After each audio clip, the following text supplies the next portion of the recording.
حضرت حارث عشری رضی اللہ تعالی عنہ فرماتے ہیں، یہ مسند احمد ابن حنبل میں بھی ہے، ترمذی میں بھی ہے، قال قال رسول اللہ صلی اللہ علیہ وسلم انی آمرکم بخمس اللہ امرنی بہن۔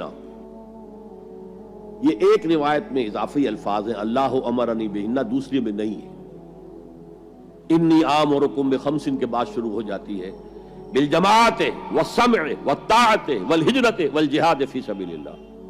مسلمانوں میں تمہیں 5 باتوں کا حکم دے رہا ہوں، اور یہ حکم اللہ نے مجھے دیا ہے، حالانکہ آپ کو بھی حکم دینے کا اختیار ہے، لیکن آپ نے تاکید کے لیے کہا، میں اپنی طرف سے نہیں کہہ رہا، میں پہنچا رہا ہوں۔ انی آمرکم بخمس اللہ امرنی بہن بالجماعت والسمع والطاعت والہجرت والجہاد فی سبیل اللہ۔ ذرا دیانتداری کے ساتھ ہاتھ اٹھائیں ان مجمع میں وہ لوگ جنہوں نے پہلے کبھی یہ حدیث سنی ہے۔ ایک تو ادھر میں نے ہاتھ دیکھا ہے، اس کا چرچا ہی نہیں ہمارے ہاں۔ کیوں؟ یہ اس لیول سے متعلق ہے جس لیول پہ ہم سوچتے ہی نہیں۔ اقامت دین کی جدوجہد، نظام کو بدلنے کی جدوجہد، یہ ہمارے ذہن سے خارج، ہمارے تصور دین سے خارج۔ دیکھیے وہ جو ہے بنی الاسلام علی خمس، اس میں امر نہیں ہے، یہ خبر ہے صرف۔ اسلام کی بنیاد 5 چیزوں پر قائم ہے، شہادت اللہ الہ الا اللہ وان محمد رسول اللہ، واقام الصلاۃ وایتاء الزکوٰۃ وصوم رمضان وحج البیت من استطاع الیہ سبیلا۔ یہ حدیث کس کو نہیں معلوم؟ وطن یاد نہ ہو یہ بات دوسری ہے، کس کو نہیں معلوم 5 ارکان اسلام حضور نے بتائے ہیں؟ حالانکہ وہاں یہ ہے میں تمہیں حکم دے رہا ہوں، اور چرچا ہی نہیں ہے ہمارے یہاں۔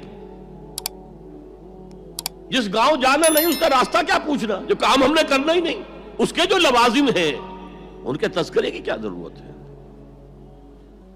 یہ ہے ہمارا اس وقت کا عام مسلمانوں کا تصور۔ زیادہ سے زیادہ یہ کہ دین کو پھیلاؤ، پہنچاؤ، کتابوں سے، رسالوں سے، ویڈیو سے، آڈیو سے، مواعظ سے، درس قرآن سے، ترجمہ قرآن سے، یا تو یہ کہ اپنی ذاتی نیکی کا تصور ہے، اور یا پھر اس سے اوپر صرف یہ دعوت و تبلیغ۔ اس سے اوپر کی تیسری منزل جسے اقامت دین کہا جائے، جو خصوصی الفاظ حضور کے لیے 3 مرتبہ قرآن میں آئے، هو الذی ارسل رسولہ بالہدی ودین الحق لیظہرہ علی الدین کلہ۔ کسی اور نبی کے لیے 1 دفعہ بھی نہیں آئے، حضور کے لیے 3 دفعہ آئے۔ سورہ توبہ، سورہ فتح، سورہ صف۔ یہ چونکہ چیز ہمارے ذہنوں سے نکل گئی ہے، لہذا اس کے جو متعلقات ہیں اس کی طرف بھی توجہ نہیں ہے۔ سیدھی سی بات ہے، منطقی بات ہے، جس گاؤں جانا نہیں اس کا راستہ کا ہے کو پوچھنا۔ یہ 5 چیزیں ہیں لازم۔ جماعت کی شکل میں رہو، یہ بھی فرمایا علیکم بالجماع، یہ حضور کی حدیث ہے، علیکم بالجماع، لازم جماعت کی شکل میں رہو۔ اور حضرت عمر کا قول ہے، اور آپ کو معلوم ہے کہ صحابی کا قول بھی حدیث کہلاتا ہے۔ حضرت عمر فرماتے ہیں لا اسلام الا بالجماع ولا جماع الا بالامارہ ولا امارہ الا بالاطاعہ۔ کوئی اسلام بغیر جماعت کے نہیں، کوئی جماعت بغیر عمارت کے نہیں، اور کوئی عمارت بے فائدہ ہے اگر اس کی اطاعت نہ ہو۔ تو پہلا حکم بالجماع والسمع، اور سنو، سننے کے لیے وابستہ رہنا ہوگا۔ وابستہ رہ شجر سے امید بہار رکھ۔ اب یہ نہیں ہو سکتا تھا کہ حضور پر کوئی بات آئی ہے تو آپ خود ہر ایک کے گھر جا جا کے اس کو پہنچائیں۔ آپ وابستہ رہیں اس نظم جماعت کے ساتھ، جیسے کہ درخت کا پتا جو ہے اس تک بھی جڑ سے لے کر جو غذا آ رہی ہے درخت کے پتے تک پہنچ رہی ہے۔ تو پیوستہ رہ شجر سے امید بہار رکھ، اس پیوستگی کے ساتھ، تاکہ وہ سارے احکام آپ تک خود بخود پہنچے۔ والطاعہ، اور اطاعت۔ 3 چیزیں ہو گئی، بالجماعت والسمع والطاعت والہجرت والجہاد فی سبیل اللہ۔ اور میں اس کی حقیقت پہلے بھی بیان کر چکا ہوں۔ ہجرت، اس کی بنیاد کیا ہے؟ حضور سے پوچھا گیا ای الہجرت افضل یا رسول اللہ، اے اللہ کے رسول سب سے اعلیٰ اور سب سے افضل ہجرت کون سی ہے؟ فرمایا ان تہجر ما کرہ ربک، ہر اس چیز کو چھوڑ دو جو تمہارے رب کو پسند نہیں ہے۔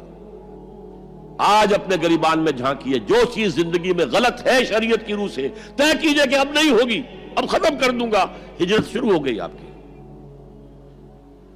ان تہجر ما کرہ ربک، ہر اس چیز کو ترک کر دو، چھوڑ دو جو تمہارے رب کو پسند نہیں۔ اور آخری ہجرت تو آئے گی وہ اقامت دین کے آخری مرحلے میں، جب اقدام ہوگا، جب نظام کو چیلنج کیا جائے گا، پھر جو ہجرت ہوگی وہ فرض ہجرت ہوتی ہے۔ مدینے کی ہجرت فرض تھی، ہجرت حبشہ فرض نہیں تھی۔ وہ تو جن لوگوں کی ہمت جواب دے رہی تھی اور جو پرسیکیوشن ہو رہی تھی اور جو تشدد ہو رہا تھا اس کو برداشت نہیں کر پا رہے تھے، انہیں اجازت دے دی گئی کہ ٹھیک ہے چلے جاؤ، حبشہ کی طرف ہجرت کر جاؤ۔ مدینے کی ہجرت فرض تھی۔ اگر کوئی ہجرت نہیں کر رہا، ما لکم من ولایتہم من شیء حتی یہاجروا، تو اے مسلمانوں تمہارا ان سے کوئی تعلق نہیں ہے جب تک کہ وہ ہجرت نہ کرے۔ بلکہ سورہ نساء میں اس کو بھی ایک طرح کا نفاق قرار دیا گیا۔ تو وہ ہجرت بڑی ہجرت ہے، گھر بار چھوڑ کر، اور مکے والے جو گئے تھے چھوڑ کر، وہ قریش کے بھیڑیوں کے رحم و کرم پر چھوڑ کر گئے تھے اپنے گھر والوں کو، اور ان کا سارا گھر کا سامان لوٹا گیا تھا، اور اس سارے سامان سے وہ کیپٹل فراہم کیا گیا تھا جس کو لے کر ابو سفیان کا قافلہ گیا تھا شام کی طرف، جس کا حضور نے پیچھا کیا تھا لیکن وہ نکل گیا تھا۔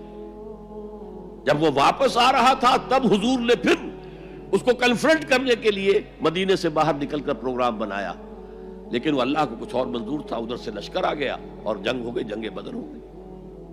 تو ہجرت کیا ہے؟ شروع سے ہجرت کیا ہے؟ ان تہجر ما کرہ ربک، اور سب سے اوپر کیا ہے؟